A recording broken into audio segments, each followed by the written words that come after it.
इससे पहले की रिपोर्ट में हमने आपको दी थी अपडेट कि आखिर सुमित के अकॉर्डिंग कैसा है मलिका का ऑन स्क्रीन बिहेवियर और ऑफ स्क्रीन कैसा है उनका बाकी सबके साथ मिजाज।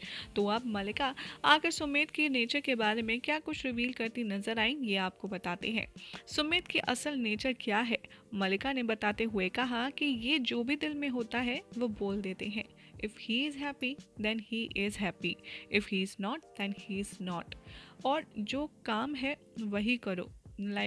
जब काम कर रहे हो आप तो सिर्फ काम पे ध्यान दो, काम ही करो। लेकिन जब आप मस्ती कर रहे हो तो जमकर मस्ती करो, इनका वैसा रहता है।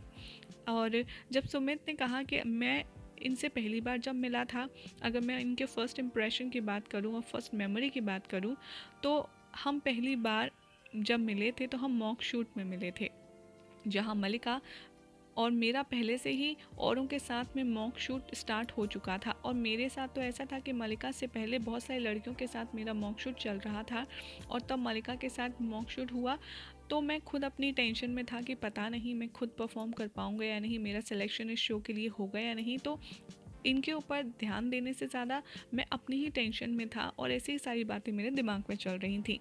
हाँ, बट ऐसा ही था रिएक्शन। और अगर मैं अपने बारे में बात करूँ तो आई नो कि ये बहुत ज़्यादा चुप रहती हैं, शांत रहती हैं, बट हाँ, मैं भी कुछ ज़्यादा अच्छे से बिहेव नहीं कर पाता हूँ first time, and I was not very warm. Even I took take time कि जब हम एक दूसरे के साथ ओपन अप होते हैं, मैं पहली बार में ही किसी को जा कर के हाय हेलो और दोस्ती नहीं करा सकता। मैं जैसे जैसे काम करता हूँ वैसे वैसे मैं अपने लोग बनाता हूँ, और जब वो लोग मेरी फैमिली बन जाते हैं तब मैं उनके साथ ओपन अप होता हूँ। और इसीलिए मलिका के साथ मैं पहली बार में तो ऐसा बिल्कुल भी नहीं था। मैं खुद फाइंड आउट करने की चीज़ें कोशिश कर रहा था। तो मलिका ने जब सुमित को पहली बार देखा तब मलिका का क्या रिएक्शन था सुमित को देख कर, तो उन्होंने कहा कि मैं भी बहुत ज़्यादा नर्वस थी, क्योंकि ये तो फिर भी काम करे हुए हैं इंडस्ट्री में, मेरे लिए तो सब कुछ पहली बार ही हो रहा था। मेरे लिए चीज़ें बहुत ज़्यादा नई थी, मैं पहली बार ये सब देख रही थी, तो मैं बहुत ज़्यादा नर्वस थी। बस मुझे यही याद है कि मेरी पहली मुलाकात इनके साथ कुछ इस तरह से ही थी।